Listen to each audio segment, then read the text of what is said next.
بسم اللہ الرحمن الرحیم۔ میں تو علم کے اعتبار سے بات کر رہا ہوں کہ امام ابو حنیفہ کو جو امام کہا جاتا ہے وہ فقہ کے امام ہے، وہ تفسیر کے امام نہیں ہے۔ امام بخاری حدیث کے امام ہے، وہ رجال کے امام نہیں ہے۔ امام ذہبی وہ رجال کے امام ہے، وہ فقہ کے امام نہیں ہے۔ امام صادق علیہ السلام وہ ہے کہ عرش سے لے کر فرش تک کوئی موضوع ایسا نہیں ہے صادق علیہ السلام کی حدیث مبارک میں آپ کو نہ مل جائے۔ امام سے پوچھا گیا کہ عالم کتنے ہیں؟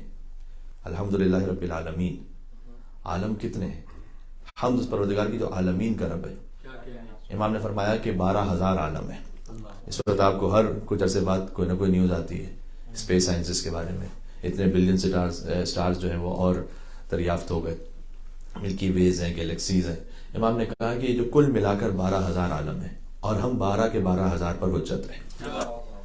صادق علیہ محمد ان کا علم جب وہ 1400 برس پہلے گفتگو کرے تو مثلا علم طب کے بارے میں جب بات ہو تو ایسا محسوس ہو کہ یہ انسان اپنے زمانے سے کتنا آگے زندگی گزار رہا ہے۔ اگر امام آج بھی موجود ہوں اور آج امام گفتگو کریں تو آج بھی یہی کہیں گے کہ یہ اپنے زمانے سے کتنے آگے گفتگو کر رہے ہیں، اس لیے کہ کوئی زمانہ ایسا نہیں کہ جو امام صادق علیہ السلام کے یا امام علیہ السلام کے علم کا احاطہ کر سکے۔ کے طور پر دیکھیں ہم بھی خلق کرتے ہیں بہت سی چیزیں، اللہ تعالیٰ نے کہا فتبارک اللہ احسن الخالقین، وہ خالقین میں سے بہترین ہے۔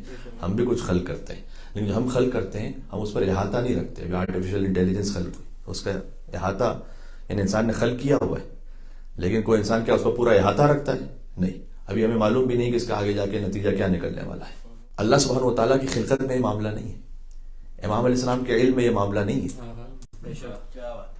ایک طبیب آیا، منصور دوانخی کا دربار ہے، تو طبیب نے آ کر، ہندی طبیب ہے، اس زمانے میں ایکسپرٹس ہوتے تھے، تو اس کے پاس کتاب تھی اپنی طبابت کی، تو وہ بڑے فخر سے اس طبابت کی کتاب کو پڑھ رہا ہے دربار میں، اور منصور نے امام علیہ السلام کو بھی بلایا ہے اپنے ذہن میں تصور کرتے ہوئے کہ چونکہ یہ تو دین کے امام ہیں اور عالم ہیں اور یہ طب کا عالم ہے تو جو یہ کہے گا اس کا جواب تو نہیں ہوگا ان کے پاس۔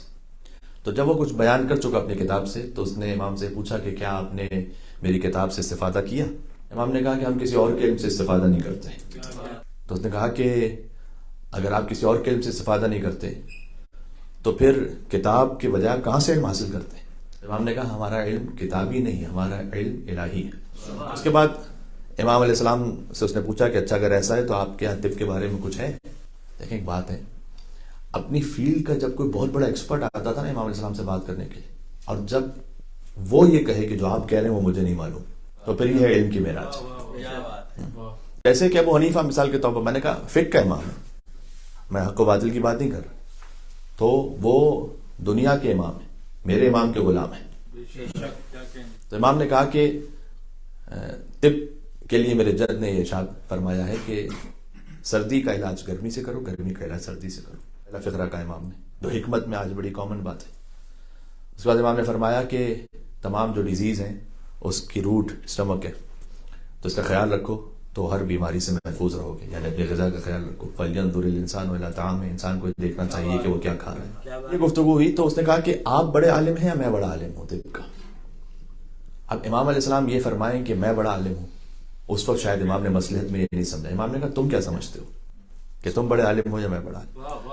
تو اس نے کہا مجھے لگتا ہے کہ طب میں آپ سے زیادہ علم رکھتا ہوں، علم کا تکبر تھا اب تک۔ تو امام نے اس سے کچھ پوچھنا شروع کیا کہ یہ بتا کہ اللہ سبحانہ و تعالیٰ نے اسکل، اس کے اندر دماغ رکھا ہے، تو جو اسکل ہے اسے ایک ہی ہڈی سے کیوں نہیں بنایا؟ اس میں جوائنٹس کیوں ہیں؟ اس میں ہولز کیوں ہیں؟ 1400 سال پہلے امام علیہ السلام کہہ رہے ہیں، جب نہ کوئی ایکس رے کا تصور ہے نہ کوئی اور کسی ایسی ٹیکنالوجی کا تصور ہے، تو اس میں سوراخ کیوں رکھے اللہ نے؟ ایک ہی ہڈی بنا دیتا، اس کے اندر دماغ رکھ دیتا۔ کہ مجھے نہیں معلوم کہ اللہ نے سر کے اوپر بال کیوں رکھے اور پیشانی کے اوپر بال کیوں نہیں رکھے؟ کہ مجھے نہیں معلوم۔ امام نے کہا کہ پیشانی پہ بال نہیں رکھے لیکن عبوریں رکھی ہیں، وہ کیوں رکھی ہیں؟ کہ مجھے نہیں معلوم۔ اگر عبوریں رکھی ہیں تو اس کے اوپر آنکھوں میں پلکیں رکھی ہیں، وہ کیوں رکھی ہیں؟ کہ مجھے نہیں معلوم۔ اللہ نے آنکھوں کو بادام کی شکل میں کیوں بنایا؟ کہ مجھے نہیں معلوم۔ کہ اللہ سبحانہ و تعالیٰ نے نی کیپ وہ آگے کیوں رکھا ہے، بیک پہ کیوں نہیں رکھا؟ کہ مجھے نہیں معلوم۔ اچھا امام کی جو کہ فقہ اور عقائد، امام کی دعاؤں کے بارے میں تو گفتگو ہوتی ہے، تو مختصر سی گفتگو تھی، تو میں نے سوچا کہ یہ روایت آپ کے سامنے پڑھ دوں میں۔ یہ ایک بڑی تفصیلی روایت ہے یہ۔ امام علیہ السلام نے کہا کہ اللہ سبحانہ و تعالیٰ نے، بہت توجہ کیجیے گا، اس سے ایک وہ ٹیکنالوجی کا معاملہ کہ جو ہمارے سامنے آج ہے وہ امام علیہ السلام نے اس کو بیان فرمایا۔ امام نے کہا کہ اللہ نے اسکل رکھا اور اس کے اندر جوائنٹس رکھے اور ہولز رکھے، اس لیے کہ جب دماغ کام کرتا ہے تو وہ گرم ہوتا ہے، اس کی حرارت باہر نکل سکے. آج لیپ ٹاپ پہ آپ کام کرتے ہیں تو وینٹس ہوتے ہیں نا، اس کے وینٹس کو آپ بلاک کر دیں تو لیپ ٹاپ ہیٹ اپ ہو جائے گا اور ایک جگہ جا کے بند ہو جائے گا. اسلام نے فرمایا کہ اگر اللہ سبحانہ و تعالیٰ ایک ہی ہڈی میں اس ایک ہی اسکل میں اس دماغ کو رکھ دیتا تو برین اتنا زیادہ ہیٹ اپ ہو جاتا کہ ایک موقع پہ کام کرنا چھوڑ دیتا. یہ اللہ نے اس کے لیے وینٹس خلق کیے. پھر امام علیہ السلام نے کہا کہ اللہ نے بالوں کو سر پر اس لیے رکھا ہے کہ ان روٹس کے ذریعے سے آئل وہ دماغ تک پہنچتا رہے، اور اللہ نے بالوں کو سر پر اس لیے رکھا ہے کہ سردی اور گرمی کے اعتبار سے انسان اپنے آپ کو ایڈجسٹ کر لے. اور پیشانی پر بال اس لیے نہیں رکھے کہ اگر پیشانی پر بال رکھ لیتا تو وہ آنکھوں تک آ جاتے اور آنکھوں تک نور نہ آ پاتا، لیکن اللہ نے ابروؤں کو اس لیے رکھا ہے کہ اتنا نور نہ آ جائے کہ آنکھوں کے اوپر زیادہ نور ہونے کی وجہ سے وہ کھل نہ سکے. اور پلکوں کو اس لیے رکھا ہے کہ اگر مزید کوئی نور آ رہا ہو تو وہ اپنے آپ کو اس سے ایڈجسٹ کر لے اور طے کر لے کہ کتنا اسے روشنی لینی ہے. اور بادام کی شکل میں اللہ نے آنکھوں کو اس لیے رکھا کہ اگر کوئی میل چلا جائے تو آسانی سے نکل جائے، اس کا شیپ اس طرح سے. اللہ سبحانہ و تعالیٰ نے موئسچر رکھا ہے کان میں، اور امام نے سے پوچھا تھا کہ یہ جو موئسچر ہے تو کانوں میں تلخ ہے اور زبان پر شیرین ہے، اور آنکھوں میں بھی ایک نمی ہے، وہ نمکین ہے. وہ کیوں ہے؟ میں نے کہا کہ وہ نمکین اس لیے ہے کہ یہ چربی ہے تاکہ یہ اپنے مقام پر باقی رہے، کیونکہ نمکین ہے لہٰذا وہ چربی کو اسٹیبل رکھے گا. اور تلخ بٹر اس لیے رکھا کانوں کا موئسچر کہ اس میں حشرات الارض میں سے کوئی اندر نہ چلا جائے، خود بخود فلٹر رکھا ہے. زبان میں شیرین اس لیے رکھا کہ اگر یہاں نمکین رکھ دیتا تو پیاس کبھی نہ بجھتی، اس لیے زبان پہ شیرین رکھا.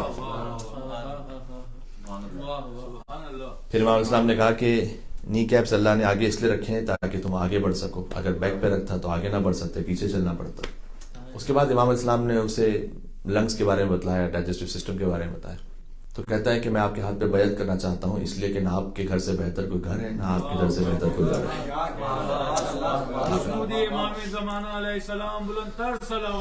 اللہم صلی علی محمد و علی محمد. اس لیے جہاں ایسا سورس آف نالج ہو نا وہاں پر قیاس کی ضرورت نہیں رہتی، وہاں پر دین کے معاملے میں اپنی عقل لڑانے کی ضرورت رہتی نہیں، گنجائش ہی نہیں رہتی. جو ہے وہ سر تسلیم خاموشہ.